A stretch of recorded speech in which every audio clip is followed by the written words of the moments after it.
In lesson 8 of our structure and bonding topic 2, we are again going to be looking at the reactions involving ions which can be used to produce electricity inside batteries, cells and fuel cells. Here's a starter quizzing you on what we learnt last time about cells. You don't have to write this down. Pause the video, think of your answers.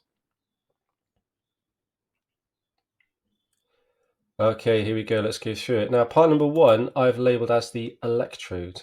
You could write metal. Remember, it needs to be two different metals, and technically they are called electrodes. Number 2 is the electrolyte, a solution of dissolved salt, or we sometimes say a solution of dissolved ions. The potential differences are worked out by using the difference in their voltages with copper. They've all been measured against copper. Copper is 0 on the scale. So for iron lead, it's 0.79 minus 0.47. Zinc is 1.10 compared to copper. For lead and silver, we do 0.47 minus 0.46, which is the equivalent of 0.93. Why must two different metals be used for the electrodes? It is the difference in their reactivity which causes a potential difference. If you use the same metal, there's no difference in reactivity, and a potential difference voltage will be 0 volts. Today's driving question is which batteries are best? We're going to look at 3 methods for using batteries or fuel cells, and we're going to evaluate the advantages and disadvantages of them. So let's start with AA batteries, alkaline batteries, also AAA batteries, and we're going to compare that to the sort of rechargeable batteries that you can find in a wide range of devices nowadays. Now, alkaline batteries are non-renewable. There is a chemical reaction inside them which produces a flow of electrons. One of the chemicals in there is an alkali, hence the name alkaline batteries. There's 2 or 3 different types with slightly different reactions that happen inside them, but all of them involve chemical reactions which produce a flow of electrons. Now, as the reaction proceeds, the reactants turn into products. Therefore, you end up in a situation where the reactants get used up. And when the chemicals inside get used up, there's no more reaction, no more flow of electrons, and a battery will no longer produce a current. Now, the advantages are that they are relatively cheap to buy in the shop. They're not necessarily simple to manufacture because there's a lot of parts inside, but they also have a small, compact size, and they will produce a reliable voltage. AA batteries tend to produce around 1.5 volts. There are different sizes and shapes of batteries in the shops, and some of them do produce different voltages like 3 volts or 5 volts or even 12 volts. They are difficult to recycle. They can't really be recycled very easily at all. So the majority of they do end up in landfill sites. It takes a lot of materials to manufacture them, so there is an environmental cost to producing these batteries. Now, by comparison, phones, laptops, so many devices nowadays contain rechargeable batteries. Sometimes they are USB rechargeable nowadays, but they still have a rechargeable type of battery inside, and the most common one is a lithium-ion battery.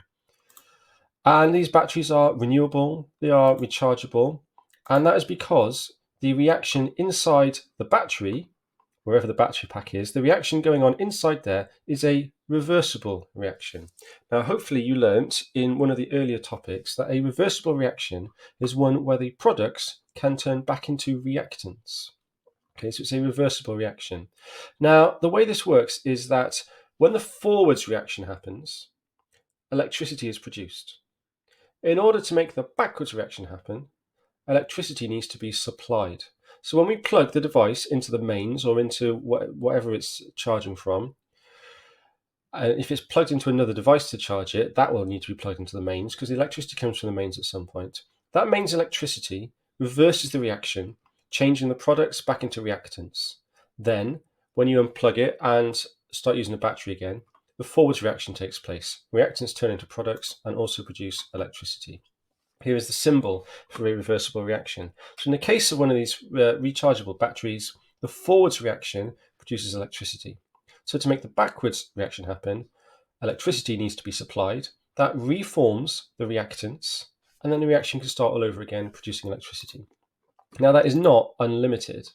They can be recharged many, many times, not forever. Eventually they start to lose their charge.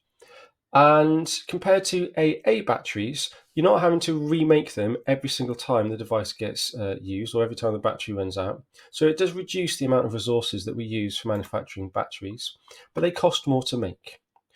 They can't power large objects like cars, and they're not unlimited. Eventually, they do lose their charge and they lose the ability to be recharged.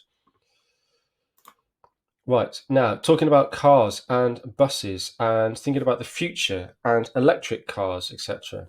How's that going to work? Well, there are electric cars which contain rechargeable batteries where you plug it into the mains, and it's similar but on a larger scale to any device that you plug into the mains.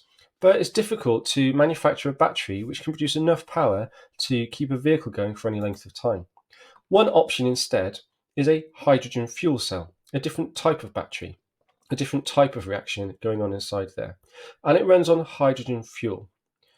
And that produces enough electricity, enough power for larger objects like cars and buses. Inside a fuel cell, there are no moving parts. So compared to some of the technology inside an ordinary car, that is less likely to break down and need less maintenance. And the only product of hydrogen burning in a car is H2O, water. So certainly compared to petrol or diesel, a lot less pollution. Now, the downsides of this are that hydrogen fuel cells are expensive to manufacture. They need replenishing with hydrogen, so you need to have infrastructure for hydrogen refilling stations in order to refill the hydrogen fuel cell. And on top of that, hydrogen is flammable, so we need to be very careful how we store it. It needs to be stored under pressure as well, which increases the expense and the safety issues. Hydrogen gas is flammable, so we need to be cautious about its use. Another downside, we get hydrogen gas from the electrolysis of seawater. Now, seawater is very plentiful, so we're not going to run out of that, but it needs a lot of electricity to do the electrolysis. And at the moment, most of our electricity comes from fossil fuels or nuclear fuels. So there's still an environmental cost in terms of producing the hydrogen gas in the first place.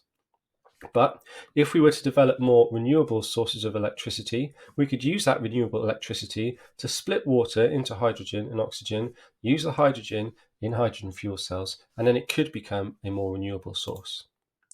Okay, let's pause this and do a memory test. Can you think of at least one advantage and disadvantage of the three types of electricity source? Pause the video for as long as you need. If you can think of more than one for each box, brilliant. You don't have to write it down right now. This is a thought process to see if you can remember what's just been explained. Pause it down.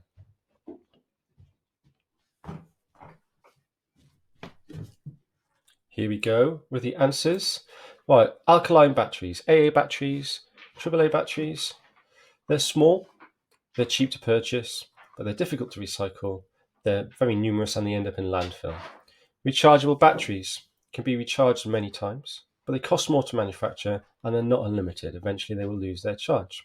A hydrogen fuel cell can power large objects like a car or a bus, but the hydrogen becomes expensive because of all the electricity needed to produce it, and hydrogen is flammable. But at least we have a plentiful supply of seawater to potentially get the hydrogen gas. Okay, right, now we looked at this in a previous lesson, how to evaluate the uses of nanoparticles. Today we're going to evaluate the strengths and weaknesses of those three types of batteries. So here's a reminder. To evaluate, we need to weigh up the good points and bad points. And sometimes one really strong good point can outweigh a number of smaller bad points, or vice versa. It's not necessarily about just how many points for and against, but what is the relative importance and strength of those points for and against. Here is an example. I've listed some pros and cons, but in my evaluation, I'm trying to weigh them up. And you can pause this and read it, but I just want to point out I've used words like, in my opinion, the most important factor. That's the really important sort of thing to say. I've chosen that reducing pollution is the most important factor. Okay, but hydrogen is expensive. But is that outweighed by the importance to the environment? At the moment, we don't have enough infrastructure to refill lots of cars with hydrogen, but this is also true of cars. So comparing it to wider points like petrol and diesel, not just three types of battery, trying to combine in some wider links there. Overall, I think hydrogen is a good option, because they need more power than a rechargeable battery can supply. So again, I'm trying to weigh it up that the fact that buses and trains need more power means that hydrogen fuel cells are worthwhile exploring compared to rechargeable batteries that can't power large objects. So really try and weigh up the pros and cons by seeing which factor outweighs the other factor. Pause the video. Is the correct answer to this one A, B, C, or D? Let's have a look. The correct answer was C by the looks of it. The electricity supplied by plugging it in will convert the products back into reactants so the cell can be used again. Okay, so a rechargeable cell contains a reversible reaction. When we plug in the device to recharge, the electricity supplied reverses the reaction, converting products back into reactants. Then the reactants can start the reaction all over again, producing electricity. Can you put that into sentences for yourself? Pause the video for a moment and just think it through. You're about to start writing about this, so just think it through what you're going to write. Pause the video, come up with a sentence or two about this. Pause it now. Okay, let's look at my answer. I said the reaction used to produce electricity is reversible. This means the products can turn back into reactants. When we plug the battery into a power source, the reaction is reversed. The original reactants are reformed. This means the battery can be used again to produce electricity. Okay, time for the writing task of this lesson. Which batteries are best is the driving question. So starting off describing some uses, then explaining how a rechargeable battery works, then summarizing advantages and disadvantages of each type, and also weighing up those advantages and disadvantages. Do the pros outweigh the cons? You can mix that in if you want to. You can write about the advantages and disadvantages of alkaline, then evaluate it. Or you can write an overall evaluation comparing all three. That is up to you. Just try and use the skill of evaluating by weighing up which factors are stronger or weaker for each type of battery. Pause the video for as long as you need to complete your written work, and then we'll go through the answers.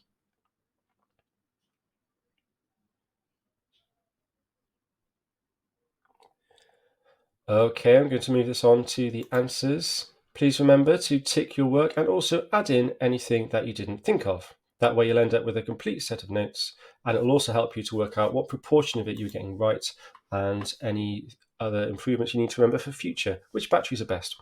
Uses of rechargeable batteries, mobile phones, laptops. I'm sure you'll have thought of some others. They're usually lithium-ion batteries. Non-rechargeable batteries like AA batteries or AAA batteries. Here's some other uses: remote controls, smoke alarms, doorbells. Some doorbells do this as well. Older music devices. More and more, these sorts of disposable batteries are being replaced by USB charging, but there are still uses of them. Some batteries can be recharged because the reaction is reversible.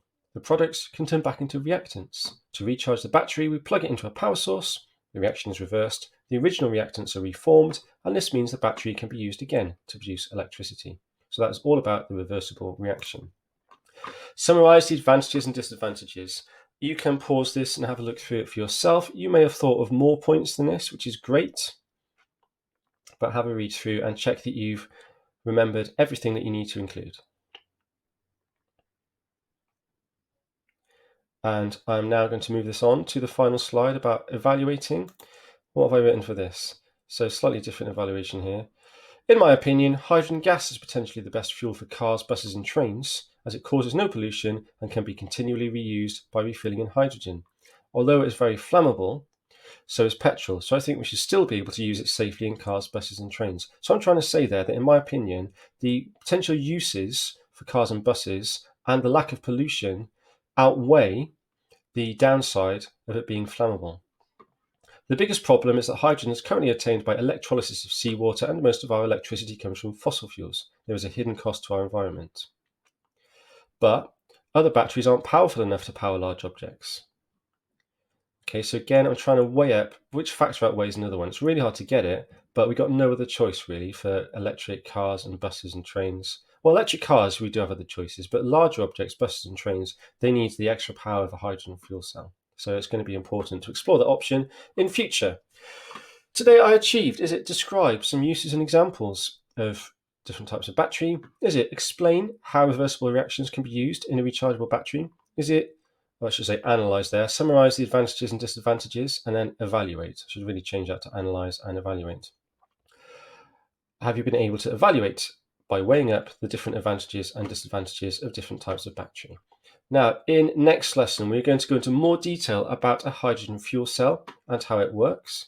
In the meantime, please remember to go back to Show My Homework, find the entry for this lesson, and click on the Show My Homework entry, click on the quiz, and complete the 10-question quiz about the different types of battery. Well done for your work today, Year 10 Triple Science students. Well done for keeping up with the number of lessons, and keep going, keep your effort going. We're really pleased with how many of you are engaging with this, so please do keep your effort going, keep your motivation going. You're doing a really good job. Well done, keep it going.